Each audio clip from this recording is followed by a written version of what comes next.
Chris Pratt has starred in some pretty significant films, probably the most popular being Guardians of the Galaxy, but another iconic one is of course the head honcho of Jurassic World, the Chuck Norris of the franchise if you will.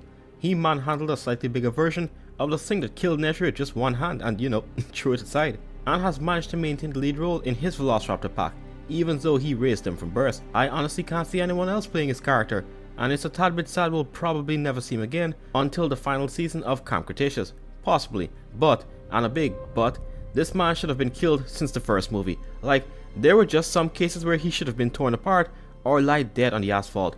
Recently in my server, go join by the way, I made a poll deciding what video should be made today, and lo and behold, majority voted for this one. Basically, the times where Owen should have 100% died, like events where plot armor literally took over, and without it, there's like a 1 in a million chance that he's making it out in one piece. Note, this won't be every single near-death experience because some are kinda understandable, like you could see someone possibly getting away with it barely. It won't be a very long video either, just something I low-key wanted to do after rewatching Jurassic World the other day. So if you're new here, a sub to the channel would be great, and if you don't wanna, that's fine.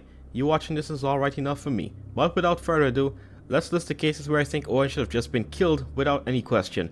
First up is the major escape scene within the first Jurassic World film. After the Indominus got fed up of being a prisoner and driven to the point of insanity, she follows a plan that would involve staff coming into the enclosure to see where the hell she is, and it worked like a charm, and ended up with her destroying this first guy, this poor fellow, and then turning her attention to the two remaining humans, Owen and this other poor fellow.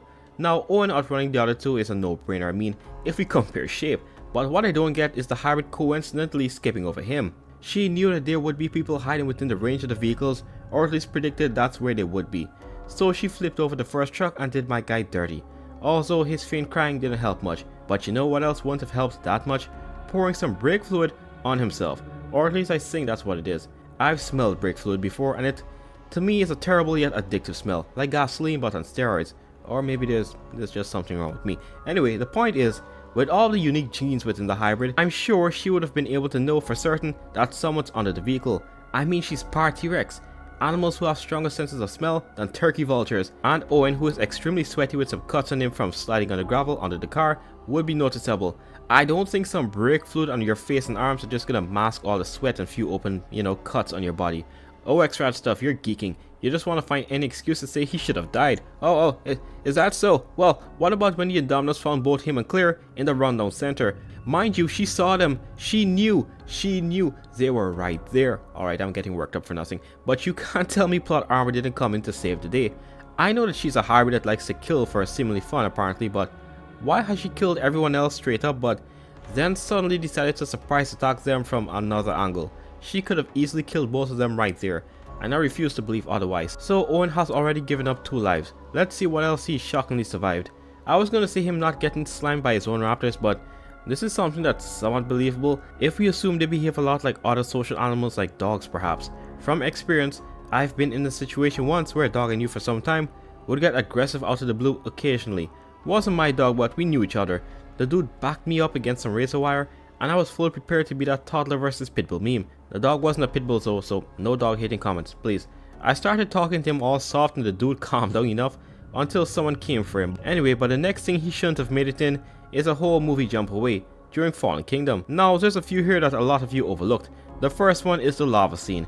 I personally think that he should have been killed by the tranq dart alone, because in a real life situation where people, or wildlife vets I should say, tranq bigger animals like large ungulates or big cats, they sometimes say the dosage these animals take can kill a human, so a dose strong enough to knock out the human that fast, not killing him, is a bit off.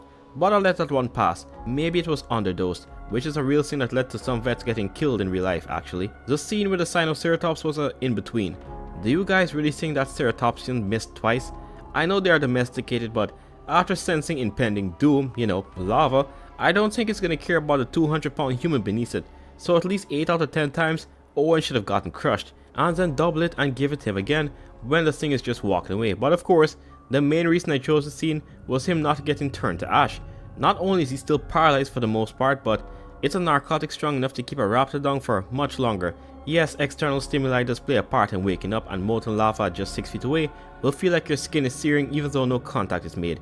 Hence why he was groaning. The issue I have was him willing his way to safety. I get it, throw one limb at a time, but I think it takes more than willpower to put off something like this, unless you're Mom and Rider. By the way, I just want to say that I'm appalled by the One Punch Man new season. The Dragon Ball people are gonna have a good laugh. This is embarrassing to admit it, but I know it happened to all of you. You know, when you sat on the toilet too long and try to get up and you can't. Or you can but have to stay in that exact position until your blood circulates again so you can move. Like every time you try to force your leg to move, it doesn't hurt but you just can't. It feels very weird. Unless it's a job and you're about to be late for the next shift. You could argue that flight came into effect and the adrenaline rushing throughout his body to prevent him from, you know, getting burned alive saving, but I don't know. I'd say 9 out of 10 times he should have been barbecue. You want something with even slimmer chances of survival? Well, take the scene of him and the other two standing behind the gyrosphere. Aside from plot armor, how is an entire herd of massive dinosaurs specifically destroying every part of that fallen tree aside from the part with the gyrosphere? And don't tell me they were trying to avoid it. Those things were running for their lives. They could have cared less. In a weird circumstantial pattern, they slowly somehow destroyed every part of the dead tree, leaving the gyrosphere untouched.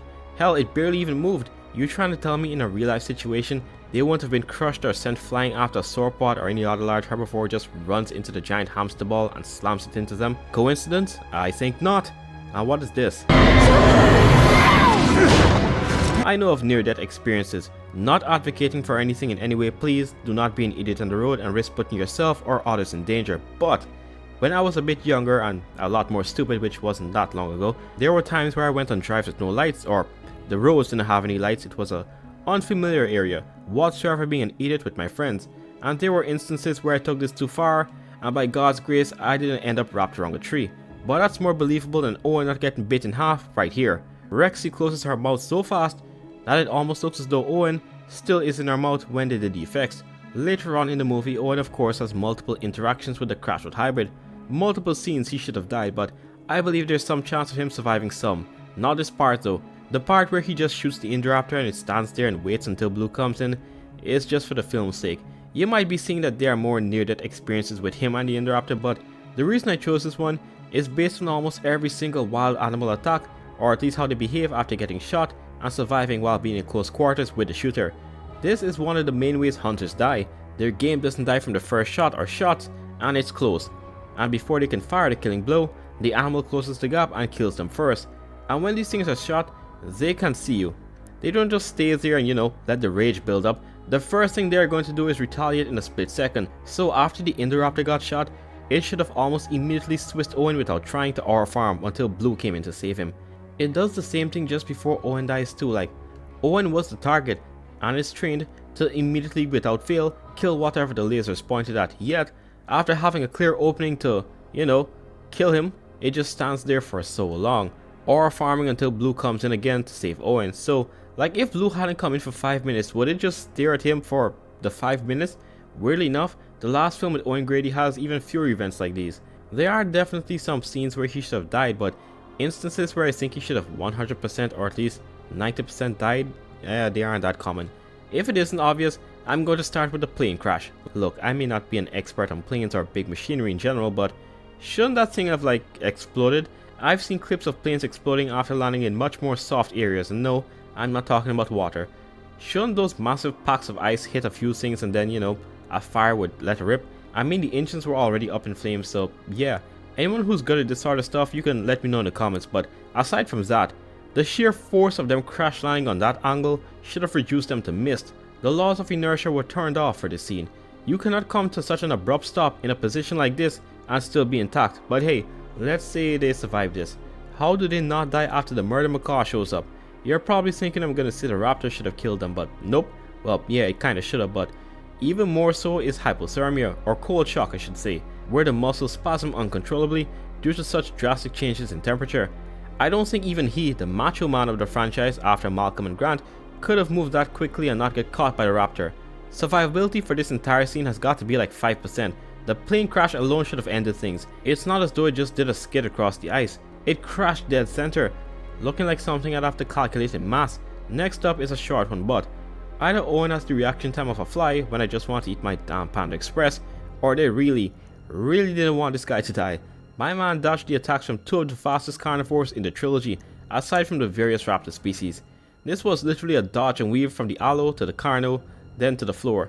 When to be honest, even if he dodged the Allosaurus, he should have been in Demon's Mouth. But that's pretty much all the times I personally think Owen had almost no chance of coming out alive with plot armor. Oh, without plot armor I should say. If you're wondering why I didn't mention the Atrociraptor chase scene, well, he was already going before the laser was pointed at him, and I've seen people in much wilder situations with bikes. Maybe rare, but not totally impossible with the right bike. Obviously there are many scenes he should have died in, or you'd think that he would, but again I picked up what I thought were the most unbelievable. But let me know what you think. Would you add to this list, or would you take some things out? What scenes do you think Owen almost certainly should have died in without plot armor? But that's all for now folks, I'll see you tomorrow.